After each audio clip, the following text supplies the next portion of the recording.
ঢাকার মধ্যেই যারা সুন্দর একটা নিরিবিলি পরিবেশে ঘুরতে যেতে চান, এই ভিডিওটা আপনাদের জন্য। তো হ্যালো এভরিওয়ান, আসসালামু আলাইকুম। কি অবস্থা আপনাদের সবার?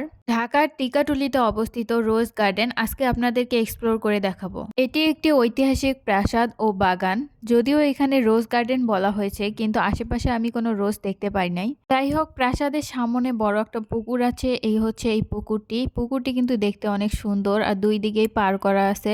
তো এখানে আমি একটু পানি নাড়তেছিলাম আর ওইদিকে বাচ্চাটা দেখেন অনেক কিউট, ও আমার সাথে সাথে একটু পানি নাড়তেছিল।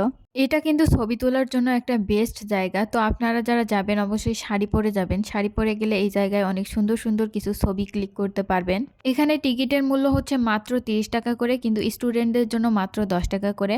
আর আমরা যেহেতু 16 ডিসেম্বরে গেছিলাম, বিজয় দিবস উপলক্ষে আমরা ফ্রিতে ঢুকতে পেয়েছিলাম। সুন্দর এই বাড়িটি নির্মাণ করেছেন ধর্নাঢ্য ব্যবসায়ী ঋষিকেশ দাস। প্রাসাদের গায়ে খুব সুন্দর করে নিখুঁতভাবে কাজ করা হয়েছে, দেখেই আপনার মন একদম জুড়িয়ে যাবে। তো আমরাই তো চলে এসেছি মূল ভবনে। এবার মূল ভবনের ভিতরটা আপনাদেরকে ঘুরে দেখাবো। প্রথমে মূল ভবনে ঢুকে হাতের বাম দিকে একটা সিঁড়ি আছে, কাঠের সিঁড়ি।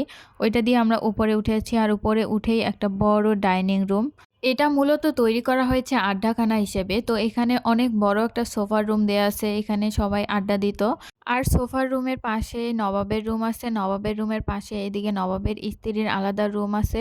তো এখানে দেখলাম যে বেডগুলো এত ছোট ছোট, দেখে মনে হচ্ছে এরা কিভাবে ঘুমাতো। যাই হোক, এদিকে লেখা হচ্ছে ভিতরে প্রবেশ নিষেধ, কিন্তু আমি তো মানবো না, আমি ঢুকে একটু দেখতেছিলাম। এটা হচ্ছে চিলেকোঠায় ওঠার সিঁড়ি।